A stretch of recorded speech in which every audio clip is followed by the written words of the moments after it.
Saya mau nanya ke Bunda deh. Siap. 10 Bun, 10 anak Bunda. Yang ada. Saya aja 3 Bun di rumah. Kadang suka bingung ngurusnya bagaimana. Kasih tips dong Bun, 10 anak yang ada, semuanya hafiz Quran. Apa sih tips yang paling utama yang harus dilakukan oleh orang tua agar anak-anak bisa menjadi seperti itu? Itu Bun. Bismillahirrahmanirrahim. Rabbi syrah li sadri wa yassir li amri wahlul 'uqdatam min lisani yafqahu qawli. Pertama memang tips ya praktis. Boleh Bun. Menyandarkan diri kita kepada Allah Subhanahu wa taala. Karena anak ini titipan. Jadi minta tolong sama Allah. Hari itu kok saya tiap tahun melahirkan. Jadi orang lihat saya itu kalau nggak gendong di dalam, gendong di luar. Anak yang paling dekat umurnya itu nomor 1, nomor 2, nama nomor 6 dengan nomor 7 dengan nomor 8. Nah alhamdulillah keempat-empatnya sudah selesai 30 juz dan ya secara umum Allah beri karunia berprestasi.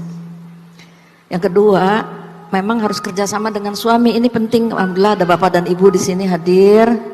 Tepuk tangan buat bapak-bapak utamanya. Tepuk tangan bapak-bapak. Karena pemimpin dalam keluarga itu adalah bapak. Ya. Istri pada dasarnya yang mengikuti visi bapak. Dan alhamdulillah suami saya klop Allah kasih. Ya, dia sibuk dakwah, tahu-tahu dilihat sampai rumah anak-anaknya udah pada pintar ngaji. Masya Allah. Udah bisa baca Quran, hafalannya sudah nambah. Begitu lihat saya hamil terus, jadi dia ambil anak yang paling gede untuk setoran hafalan sama bapak. Nah, saya sementara pegang adik-adiknya. Yang ketiga, memang ini tips juga ya saya kira penting Bapak Ibu, membuat peta kayak kurikulum lah gitu. Ada target-target, misalnya anak kita umur 6 tahun harus sudah selesai membaca Al-Quran dengan bacaan dan tajwid yang benar. Jadi dulu cita-cita saya sebenarnya bukan menjadikan anak-anak hafiz, tapi kepingin anak-anak jadi anak yang soleh. Insya Allah. Nah, soleh itu mencakup semuanya. Nah, Allah kasih ya kemudahan untuk menghafal Al-Quran. Ini juga sesuai insya Allah dengan perintah Allah dalam Al-Quran. Rabbi habli minas solihin. Juga hadis Rasulullah SAW, waladun solihun yad'ulahu. Jadi yang diminta oleh Allah kepada kita bagaimana mendidik anak-anak menjadi anak yang soleh. Nah itu, jadi saya suka nangis juga nih, sebenarnya nangis sama dengan anak-anak. Boleh Bu, nggak apa-apa. Kalau nangis saya itu kalau anak-anak udah di atas 7 tahun, saya takut mereka nggak bisa baca Quran. Masya Allah. Jadi saya sampai yang ini keempat ya, janji saya kepada Allah. Pokoknya gimana, jangan sampai anak-anak bisa baca Quran di tangan orang lain. Anak-anak 11-11-nya alhamdulillah saya sendiri. Jadi saya punya cita-cita dengan izin Allah ya, baca, tulis, hitung dan baca Quran di tangan ibunya sendiri. Ini saya buat dari anak pertama sampai anak nomor 11 sebelum meninggal juga sudah banyak hafalan surat-surat pendeknya di juz 30. Umur 4 tahun Allah panggil. 4 tahun ya. Nah, itu jadi dibuat kurikulumnya Mas. Sampai di kurikulum ya. Ya dibuat. Saya bikin sendiri. Tantangannya ada sih. Nah ini nggak sendirian ya, sama suami, sama keluarga besar. Tapi memang harus istiqomah. Istiqomah. Itu yang kelima. Kita harus konsisten. Kenapa bisa konsisten? Saya kira ini juga hadiah dari Allah Subhanahu Wa Taala, hidayah.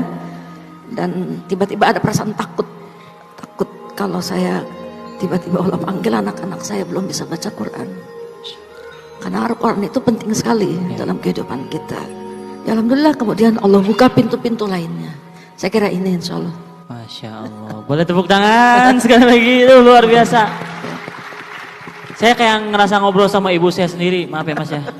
Kayaknya saya juga kalau ngobrol sama ibu kayak gini. Tapi memang tips-tips ini, wah super semua Kak Danu. Banget. Ya, alhamdulillah. Bagaimana? Belum tentu bisa ngelakuinnya juga nih. Tapi tadi jadi motivasi juga buat saya di rumah nanti. Bang Ari juga gitu ya? Iya. Punya 3 aja Bang Ari ya? 3 betul. Tapi nggak sulung semua sih. Saya juga tadi bercanda kok. Bercanda. Jadi Jadi keluarga itu ternyata memang bisa dijadikan sebuah tim.